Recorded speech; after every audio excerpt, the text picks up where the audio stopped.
As the blow was struck by Tamaran, the portal had opened, and the Nameless breached their prime. All he could sense was prime magic, astral energy, and the souls of creatures soon to be his. He was sure he had sensed something waiting for him here, something demonic, as well as a strong divine presence, but there was nothing upon his arrival. And so he wove a form for himself, so he could tread once more amongst the mortals and lay waste to their kind. He emerged from the location after a cursory glance at the circle that was present. Perhaps my arrival killed them, or drove them away, he mused, as he strode down from this rocky pile, and toward a small town he spied in the distance, smoke circling from their homes. He had moved no more than a few 100 feet when a single voice was heard, strong and purposeful, from where he had just entered the prime. Something had followed him, or perhaps he had somehow missed a being?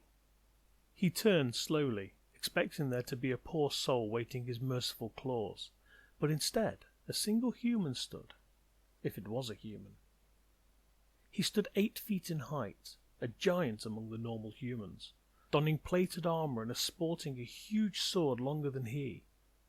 What is this? Human? He moved towards it as it spoke again.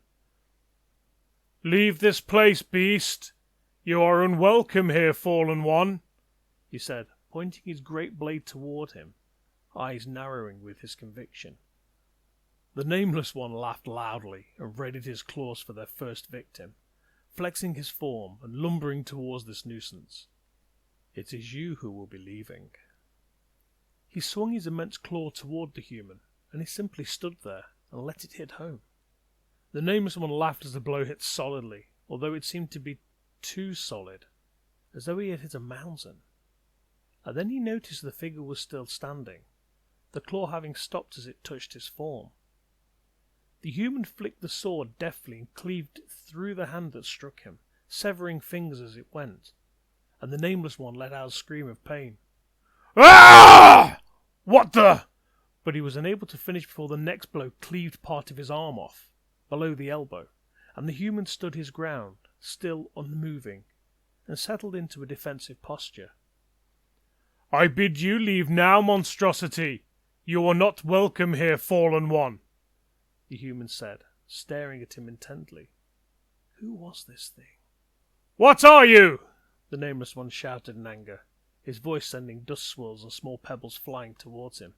He actually harmed me. Who is this? He thought. For the first time in a long time, he was seemingly vulnerable. It was not a feeling he was accustomed to. "I am known by no one here, and no one sees me arrive, and none will see me fade. I am here as protector and as avenger. I am the will of many, the force of all, against the unstoppable torrent." "Oh, I am unforgiving," the Nameless One said, and struck home with his tail as it flashed forth from the ground, spearing this upstart through his chest. He was expecting to see them hanging from the end of it, lifted from the floor, whereby he could then slam them onto the ground and tear him apart, but it did not go that far. The tail erupted from the floor and headed straight towards his body. He did not move, and merely took note of the attack. The full force of the impaling was heard as it slammed into him, and kicked up a flurry of dust, but no. He simply stood his ground again, the blow's force going nowhere, and he had not budged an inch. Of course, he then struck with his blade again, cutting the end a few feet off his tail, causing searing agony once more. "How can I feel this pain? How is this possible?" his mind asked, racing for an explanation. This was impossible, for as a demonic construct he had no bodily functions to speak of.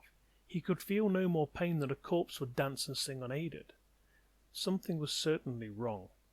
Perhaps the astral was behind this new creature? The human drew himself up to full height and stood, firmly planting his sword into the ground in front of him, and leant on the crossguard.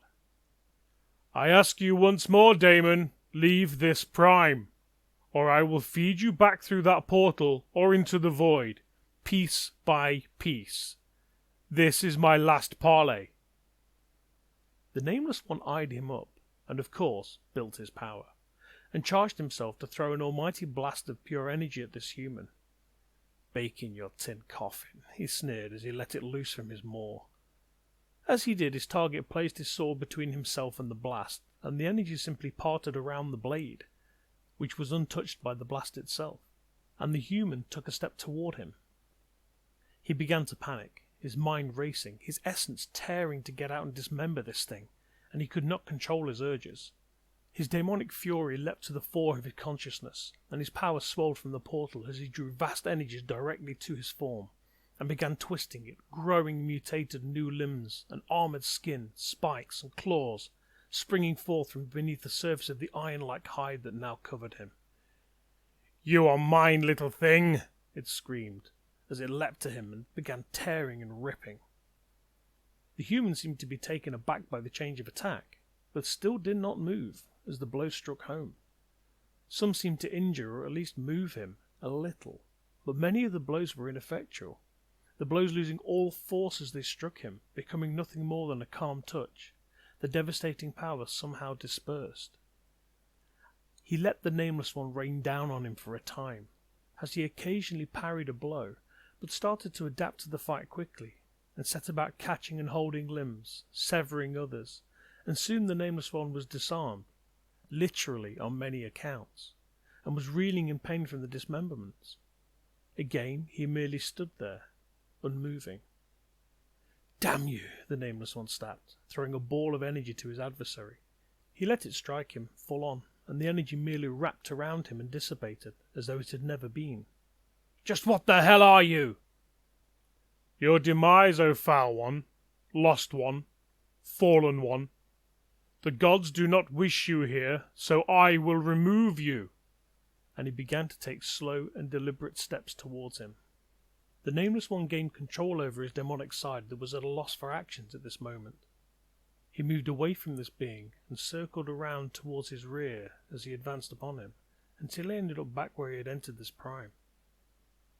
"I will return, and when I do, I will end you," he said, walking backwards into the portal, his remaining limbs seeping magic from the wounds and severed sections. "This I promise."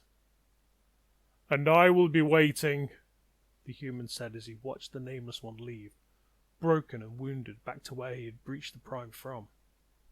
He watched the portal close and felt the magic fade rapidly, and he knelt, overcome by a sudden weakness. His time here was done.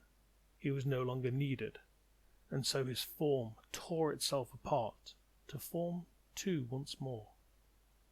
One a sleeping human, and the other a daemon of the prime. The Nameless One raged once he had left the prime, ripping up anything nearby and slaughtering smaller insignificant planes to quell his anger at this being and its seeming invulnerability to his unfathomable power. Perhaps it was the astral, sapping my power. I did feel a little weaker than usual upon the prime, he said to himself, trying to rationalize his defeat. But even so, a human would never have been able to do what he did. He had felt pain when he could feel none, and his daemon form had felt fear, which again was not something he had. Wait. His daemon essence had felt fear. Daemons feared nothing, save for their greater brethren, the Source and the gods. This thing was neither daemon or of the Source, so this thing had to be deified. They had found a way to fight back. Clever hosts. But he would best this creature somehow. As he rested, his rage subsided. He cast his mind back to the confrontation, taking note of what he had done, how he had reacted, and how he had never moved when being attacked. He was anchored to the floor, to the prime? Could it be that simple, that this thing was indeed a construct of the prime itself, or perhaps of the gods grounding to the prime? He needed more information.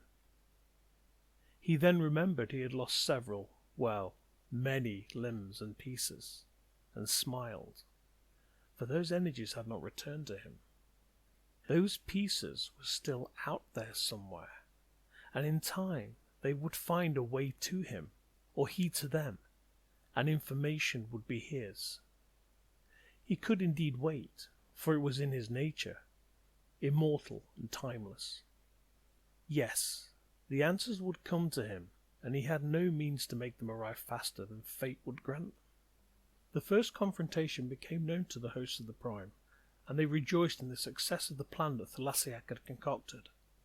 Their powers had merged for a time, and this single creation forged of their many powers stood its ground against him, and turned them away.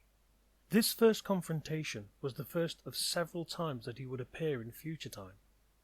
For if the mortals were unable to confront something that threatened the very existence of their kind, an engineered encounter would be crafted to enable this new god to appear and ensure they were protected.